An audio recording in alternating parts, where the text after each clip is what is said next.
Welcome to Decode Station. I'm Sarah. Tonight, we are deconstructing how a titan of the skies turned a trusted aircraft into a silent predator. Thanks for having me, Sarah. Yeah. It's a tragic case of engineering being compromised by corporate greed. We are diving into a story tonight that honestly feels less like an industrial accident analysis and more like a corporate thriller. It really does. I've got a virtual stack of documents here that is just terrifyingly high. We're talking about the final accident investigations from, Indonesia and Ethiopia, internal Boeing memos leaked. The ones from Reuters and the New York Times? Exactly. And the incredibly dense but damning findings from the Joint Authorities Technical Review, the JATR. Right. And our mission here is to figure out how a company that was famous for its engineering, I mean, the phrase used to be, if it's not Boeing, I'm not going. How did they end up ignoring their own engineers and trying to bypass the laws of physics? When you start weaving these sources together, the answer that comes back is really unsettling. It wasn't one sudden mistake. Yeah. It wasn't a single bad apple. It was a slow erosion. Yeah. For decades, Boeing was run by engineers. Safety was, it was the religion. The old joke was that they'd rather delay a plane by a year than fly it with one rivet out of place. Right. But the sources we're looking at today, especially the book Flying Blind and reporting from the Atlantic, they show a clear culture shift. It became a company driven by stock prices, by speed to market. Where the engineers were overruled. Exactly. Yeah. Engineering judgment was overruled by the need to just deliver a product and fast. So let's get into the why. Why the sudden rush? I mean, Boeing had been the dominant player for years. They owned the skies. What changed so drastically? The catalyst was their main rival, Airbus. In 2010, Airbus announced the A320neo. Neo for new engine option. Yep, new engine option. It wasn't a sexy new plane, but it was efficient. And in the airline business, fuel is everything. It's the single biggest cost. So American Airlines, which had been a loyal Boeing customer for years, exclusive, basically a partner, was on the verge of placing this huge order with Airbus. And that must have sent absolute panic through the Boeing boardroom. Losing American Airlines is. It's like Ford losing the police car contract. It's an existential threat. That's a perfect analogy. So the panic was real. They had a choice. A binary choice. Option A, design a brand new plane from scratch. That takes, 7 to 10 years? And costs maybe $10, $15 billion. Option B, take their existing workhorse, the 737A design that dates all the way back to the 1960s, and just update it. And they chose the update. But here's the part I found confusing. Why was updating an old plane so complicated? I mean, car manufacturers update models every year. Why is a plane different? It all comes down to something called the type rating. Yeah. And this is absolutely crucial to understanding the whole disaster. Okay. Pilots are licensed to fly specific types of aircraft. If you build a totally new plane, the FAA requires pilots to go through expensive simulator training. Which costs millions and takes pilots off the flight roster. Millions. So Boeing's entire sales pitch was, if you buy the MAX, your pilots won't need new training. It's the same plane. So the financial incentive was to make the new plane look and act exactly like the old one. Yes. Even if the physics underneath were completely different. That was the constraint. And that requirement to avoid simulator training at all costs is the root of every single technical flaw we are about to discuss. Wow. In fact, reports later showed Boeing had agreed to pay Southwest Airlines a penalty, I think it was $1 million per plane, if the FAA decided simulator training was required after all. Wow. So they were literally betting millions against their own safety regulators. That puts a hard price tag on cutting corners. It does. It creates this perverse incentive where admitting a safety issue costs you money right there on the spot. And to make good on that bet, they had to cheat the physics. Okay, let's get into the technical side. They put new, bigger engines on an old frame. How does just changing the engines break the aerodynamics of a plane? Well, you have to picture the 737. It sits really low to the ground. Right, I've seen that. That was a design from the 60s, so baggage handlers could load it without a conveyor belt. But modern engines are huge fans. Massive diameters for fuel efficiency. You can't just stick them under that low wing. They don't fit. They don't fit. So to make them fit, Boeing had to mount the engines further forward and higher up, almost blending them into the wing. And moving that much weight, those are heavy engines. That has to change the center of gravity, right? It does, but more importantly, it changes the lift. The JTR report explains this really clearly. The engine housings, they're called nacelles, They're so big and so far forward that they actually start acting like little wings themselves. So when the plane is climbing with the nose pointed up. At a high angle of attack, yes. Those engine nacelles generate their own lift. So normally pulling the nose up means gravity and drag eventually push it back down, but here the engines are fighting that. Exactly. The engines are adding extra lift at the front. It creates a destabilizing moment. The plane wants to keep pitching up steeper and steeper. And if that goes unchecked, you risk a stall. The wings lose lift, and the plane just falls. And that specific behavior, that tendency to pitch up on its own, means the MAX didn't feel like the old 737, which breaks the promise. It breaks the whole sales pitch. The FAA would have said, this handles differently. You need simulator training. Exactly. So instead of redesigning the airframe to fix the aerodynamics, which would take years, they decided to fix it with code. Enter MES. The Maneuvering Characteristics Augmentation System. It sounds complex, but its goal was simple. Hide the handling difference. It was supposed to just run in the background. How? What did it actually do? If the plane sensed the nose was getting too high, MCAS would automatically swivel the horizontal stabilizer at the tail. And we're not talking about the little flaps. This is the whole mini wing at the back. The entire thing. It's massive, and it's incredibly powerful. It controls the pitch. MCAS was designed to physically move that entire tail surface to force the nose down, making the plane feel heavy, just like the old 737. Okay, in theory, that sounds reasonable. I mean, automation helps pilots all the time. It does. But the execution was fatally flawed. The JATR report found that MCAS relied on data from a single angle of attack sensor. Just one. Just one. The plane has two of these sensors. They're like little wind vanes on the nose that measure the airflow angle. But MCAS was programmed to only listen to one of them. That's a single point of failure. A textbook, single point of failure. That seems like engineering 101. You don't build a critical safety system that relies on one fragile part. My phone has 3 cameras to take a picture, but a jetliner uses one sensor to stay in the air. It is baffling. In aviation, redundancy is the religion.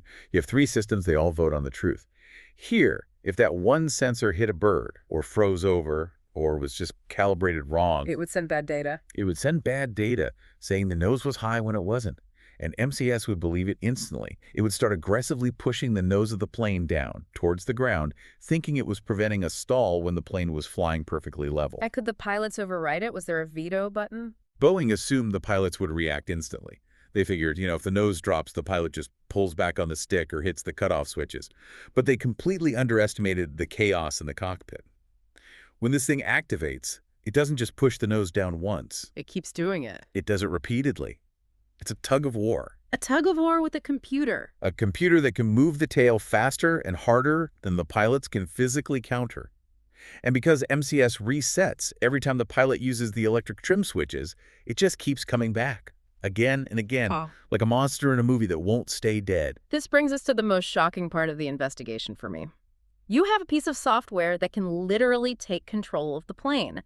But the reporting says MCAS wasn't even in the flight manuals? That is correct. Are you telling me they hid a life or death software from the pilots just to save on training costs? That is exactly what the internal documents show. The Reuters investigation found messages from Boeing's chief technical pilot, a guy named Mark Faulkner, and he wrote about Jedi mind tricking the regulators into accepting that MCAs didn't need to be in the manual. Jedi mind tricking. That's the actual phrase he used. That is the direct quote from the emails. Boeing had to preserve what they call Level B training. The iPad course. The 1-hour iPad course. If they admitted that MCAS was this new, complex system that could take control, the FAA would almost certainly have required Level D training, the full flight simulators. And that triggers the penalty payments to Southwest. It wipes out the MAX-X's price advantage. It destroys the entire business case for the plane. So they convinced the FAA to remove mentions of MCAS from the manuals because, in their view, it was a background system that pilots would never see unless things went very, very wrong. So pilots were flying a plane with a silent partner they didn't know existed, a partner with the authority to crash the plane. That was the reality. And tragically, that reality caught up with them on October 29, 2018, with Lion Air Flight 610 in Indonesia. God. Let's talk about that day. The Lion Air report. It describes an absolute nightmare in the cockpit. The whole cockpit was just screaming at them. It was sensory overload. Shortly after takeoff, that single AOA sensor failed. It told the computer the nose was pointing up 20 degrees higher than it was. But it wasn't. The plane was climbing normally. Right. But because of that bad data, the pilot's control stick started shaking violently. The stick shaker. That's a mechanical warning that you were about to stall. So you've got a stick shaking in your hand, you've got loud alarms, and then the nose just drops. The MCAS kicks in. It spins the trim wheel, moving the stabilizer to push the nose down. The pilots pull back, they correct it. MCS waits 5 seconds, then pushes the nose down again and again. The report shows them flipping through the manual, checking instruments, trying to figure out why the plane was fighting them. They couldn't troubleshoot a ghost. The report mentions the crew on the previous flight had a similar problem but survived. Pure luck. And a third pilot, who's in the jump seat, who recognized what was happening. They flipped the stab trim cutout switches, which kills power to the tail motor. But because the problem wasn't fully documented, because MNITS wasn't in the manual, the maintenance crew didn't fix the sensor, they just cleared the error. And the next crew was left in the dark. Completely.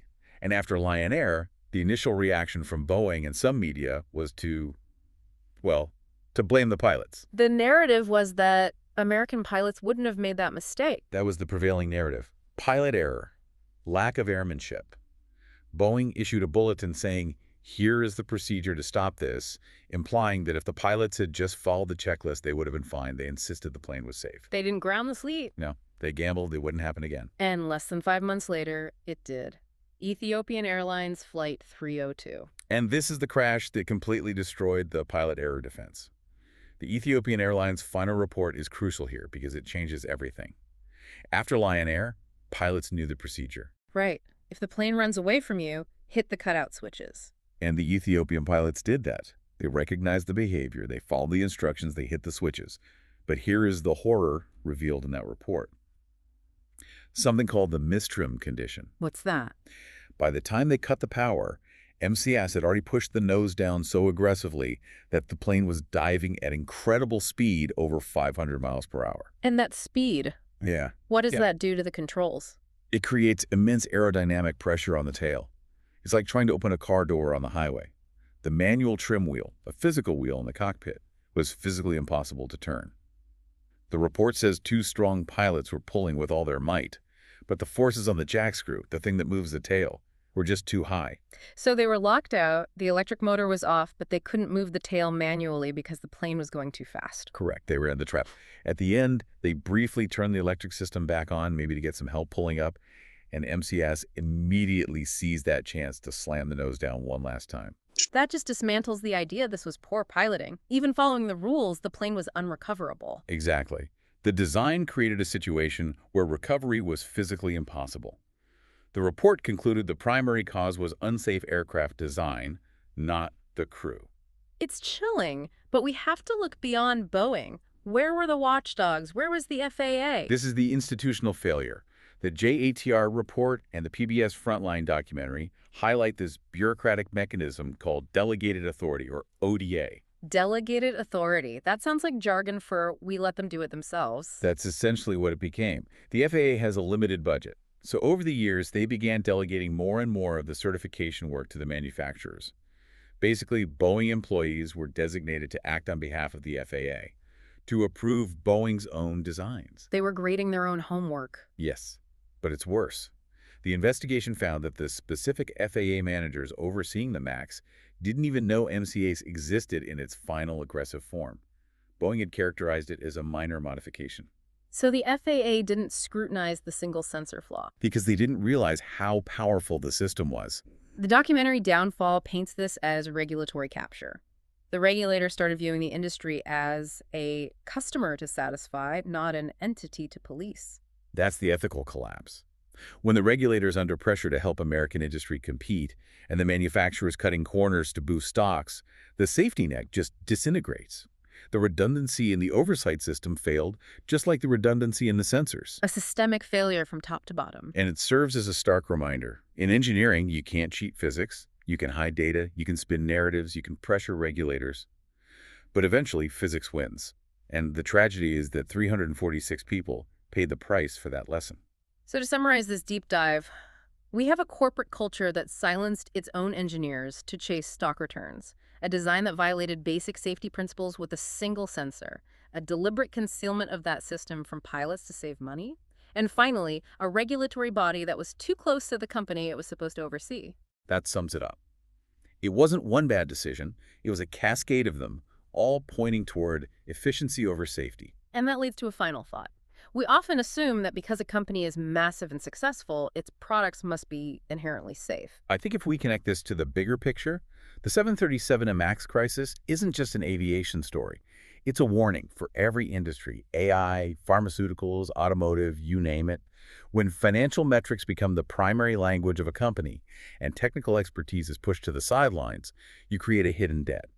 Boeing borrowed against its safety culture to pay for speed, and eventually, that debt comes due. So we need to ask ourselves. We need to ask, in a world driven by quarterly earnings, who is actually checking the single points of failure in the systems we trust with our lives? That is a question that will stick with me. Stay curious, stay skeptical. Goodbye.